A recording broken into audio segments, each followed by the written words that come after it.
नमस्कार। चलिए फटाफट नजर डालते हैं 26 अक्टूबर 2025 की उन बड़ी खबरों पर जो न सिर्फ हमारी दुनिया बदल रही हैं बल्कि कॉम्पिटिटिव एग्जाम्स के नजरिए से भी बहुत जरूरी हैं। आइए इन्हें एक एक करके समझते हैं। तो सवाल ये है कि आखिर वो कौन सी बड़ी चीजें हैं जो इस वक्त हो रही हैं। चलिए इसका जवाब ढूंढते हैं और शुरुआत करते हैं भारत की कुछ अहम हलचलों से। तो सबसे पहले अपने देश की ही बात करते हैं। यहाँ पॉलिसी लेवल पर क्या नए फैसले हुए, इकोनॉमी में क्या चल रहा है और कैसे कुछ पुरानी परंपराएं लौट कर आ रही हैं। जो लोग अक्सर विदेश यात्रा करते हैं उनके लिए एक बहुत अच्छी खबर है। सरकार ने fast track immigration trusted traveller programme यानी FTI-TTP को लॉन्च कर दिया है। तो ये FTI-TTP है क्या?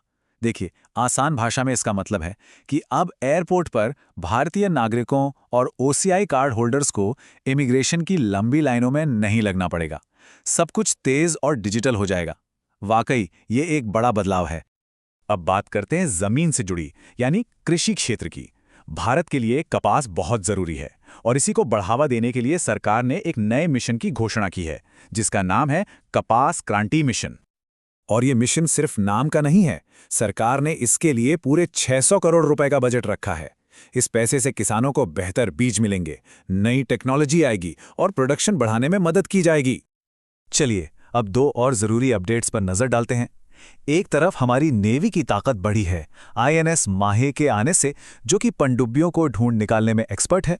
तो वहीं दूसरी तरफ उत्तराखंड ने पर्यावरण को बचाने के लिए दिसंबर 2025 से दूसरे राज्यों से आने वाली गाड़ियों पर ग्रीन टैक्स लगाने का फैसला किया है।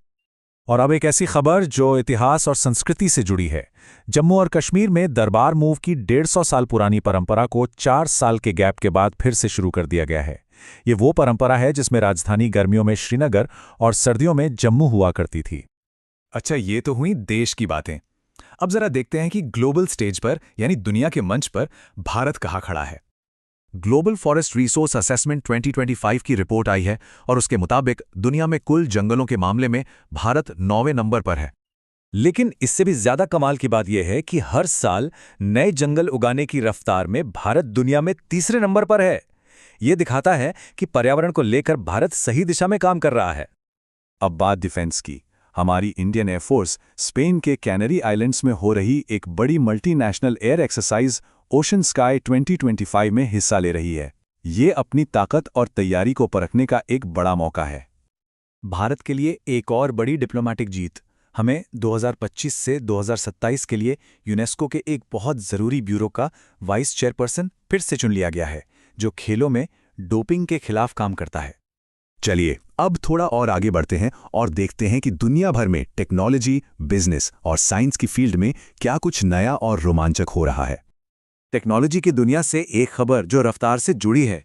चीन ने हाई स्पीड रेल टेक्नोलॉजी में एक नया वर्ल्ड रिकॉर्ड बना दिया है। जरा इस स्पीड के बारे में सोचिए। चीन की CR-50 बुलेट ट्रेन ने 453 किलोमीटर प्रति घंटे की रफ्तार पकड़कर सबको हैरान कर दिया है।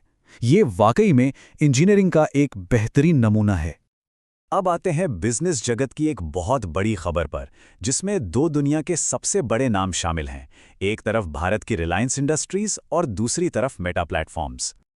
तो हुआ ये है कि इन दोनों कंपनियों ने मिलकर एक नया जॉइंट वेंचर बनाया है जिसका नाम है रिलायंस एंटरप्राइज इंटेलिजेंस लिमिटेड। इसमें 855 करोड़ रुपए का निवेश किया जाएगा और इसका पूरा फोकस भारत में आर्टिफिशियल इंटेलिजेंस यानी AI को आगे बढ़ाने पर होगा। इकोनॉमी के मोर्चे पर भी भारत के लिए अच्छी खबर है। IMF यानी इंटरनेशनल मॉनेटरी फंड का अनुमान है कि अगले वित्त वर्ष में भारत की इकोनॉमी 6.6% की दर से बढ़ेगी। मतलब भारत दुनिया की सबसे तेजी से बढ़ती अर्थव्यवस्थाओं में से एक बना रहेगा। और अब एक ऐसी खबर जो हमें इस दुनिया से परे अंतरिक्ष की गहराइयों में ले जाती है। वैज्ञानिकों ने एक नए सुपर अर्थ को खोज निकाला है। इस नए ग्रह का नाम रखा गया है GJ251c। इससे सुपर अर्थ इसलिए कह रहे हैं क्योंकि यह हमारी पृथ्वी से तो बड़ा है, पर यहां जीवन को सपोर्ट करने वाले हालात हो सकते हैं।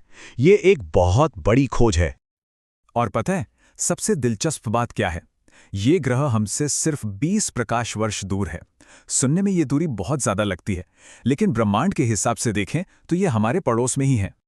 और आखिर में दुनिया भर से दो और जरूरी अपडेट्स। अमेरिकी राष्ट्रपति थाईलैंड और कंबोडिया के बीच एक बड़े शांति समझौते पर साइन करने वाले हैं, और दूसरा UNCTAD का 16वां सम्मेलन ऑस्ट्रिया के वियना में हुआ।